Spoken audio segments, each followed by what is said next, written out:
নমস্কার বন্ধুরা, কেমন আছেন সবাই? আশা করি সবাই খুবই ভালো আছেন। চলুন তাহলে আজকের রেসিপি শুরু করা যাক। আজকে বানাবো সয়াবিনের কাবাব।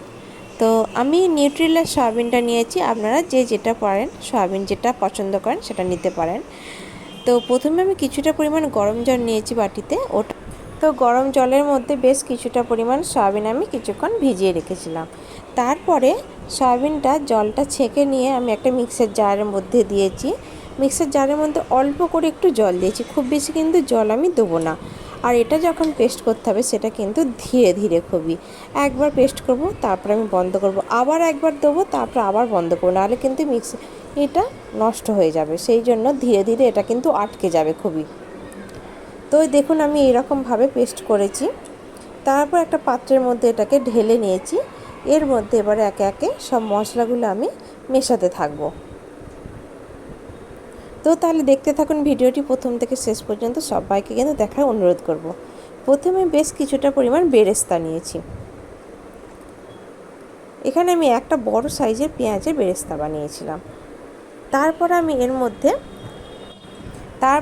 মধ্যে 8 থেকে 10টা কাঁচা লঙ্কা শিলে বেটে রেখেছিলাম, সেটা আমি এর মধ্যে দিয়ে দিলাম। তারপরে দেবো হাফ টিস্পুন আদা বাটা, আর দেবো হাফ টিস্পুন রসুন বাটা।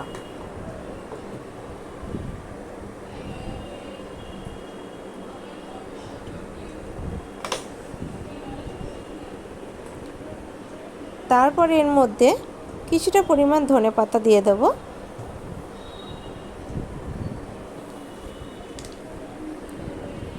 তারপর এর মধ্যে দেবো হাফ চামচের মতো চিলি ফ্লেক্স, আর অল্প করে একটু দেবো গোলমরিচ গুঁড়ো।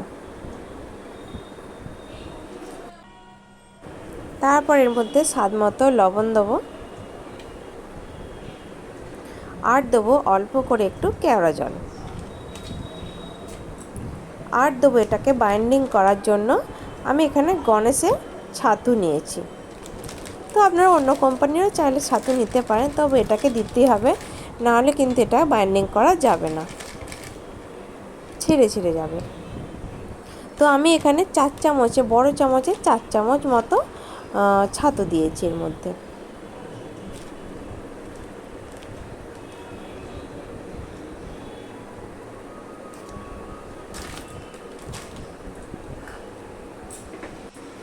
তারপর এটাকে হাত দিয়ে খুব ভালোভাবে মিশিয়ে নিতে হবে, যাতে সব কিছু একবারে মিশে যায়। তো এটা কিন্তু বাড়িতে থাকা উপকরণ দিয়েই তৈরি হয়ে যায়, খেতেও কিন্তু অসাধারণ হয়। তো দেখুন খুব সুন্দরভাবে আমি এটাকে মিশিয়ে নিয়েছি।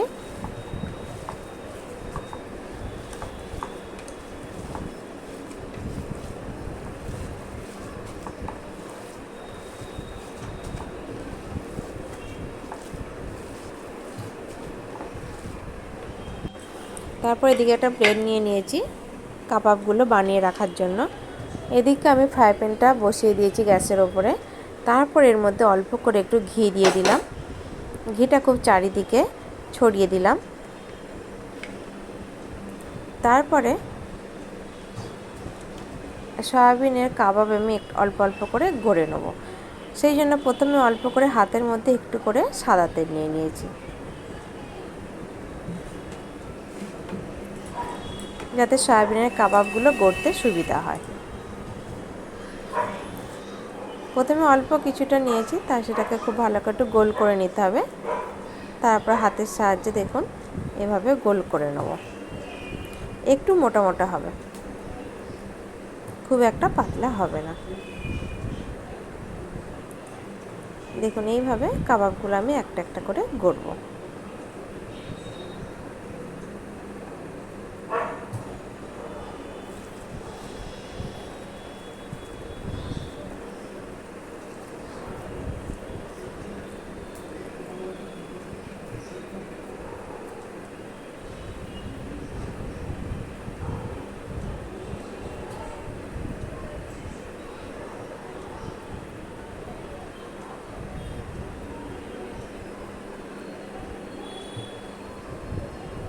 তো দেখতে পেয়ে যা কত সুন্দর হয়েছে।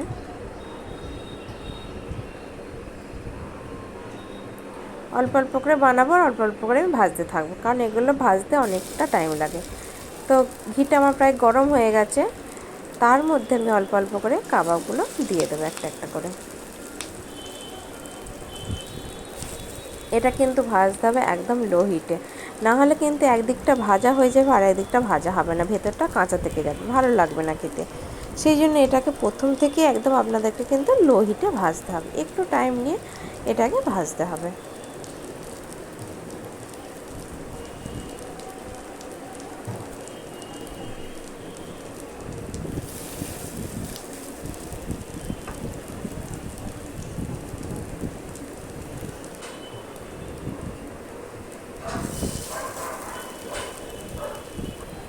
আমি এখানে 5টার মতো দিয়ে দিয়েছি।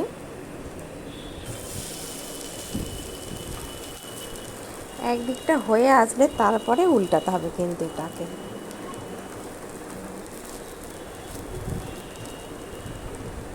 ধীরে ধীরে এটাকে উল্টে পাল্টে ভেজে নিতে হবে।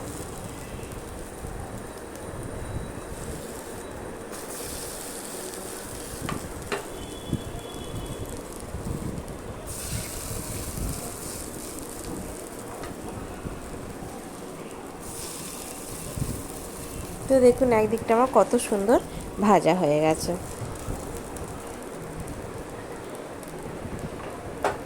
6-7 মিনিট ধরে এটাকে কিন্তু ধীরে ধীরে ভাজতে হবে একদম লো হিটে, তাহলে ভেতরটাও ভালো ভাজা হয়, বাইরের দিকটা তো ভাজা হয়ই, খেতেও কিন্তু এটা গরম গরম অসাধারণ হয়। তারপর অল্প অল্প করে এর উপরে আমি ঘি দিয়ে দেবো।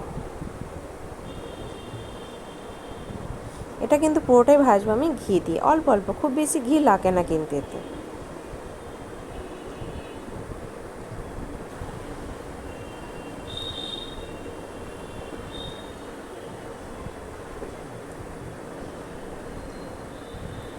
তো উল্টে পাল্টে আমি খুব ভালো করে এগুলো কাবাবগুলোকে ভেজে নিয়েছি, দেখুন আমার একদম রেডি।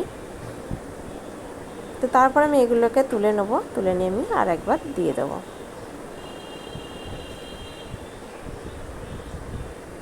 দেখতে পেয়েছেন কতটা সুন্দর হয়েছে।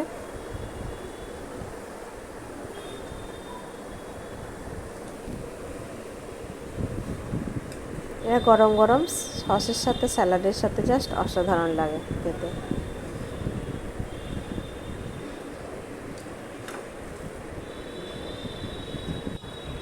তো আমি তারপর এখন আর ঘি দিচ্ছি না, এরপর আমি কাবাবগুলোকে আবার দিয়ে দেবো, পরে ঘি দেবো।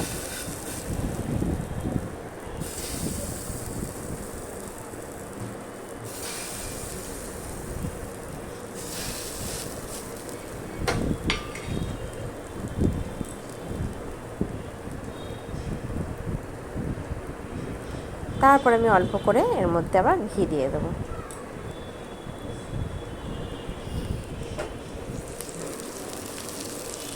তারপরে খুব ভালো করে এপিট এপিট উল্টে পাল্টে ভেজে নেবো এগুলোকেও।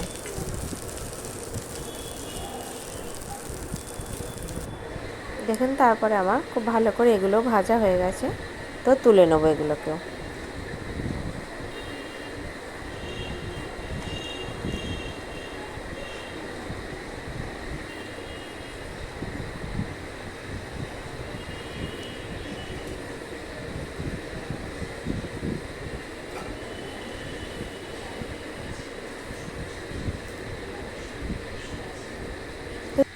এই সয়াবিনের কাবাবগুলো দেখতে কিন্তু যতটা সুন্দর হয়েছে, খেতেও কিন্তু ততটাই সুন্দর হয়েছিল।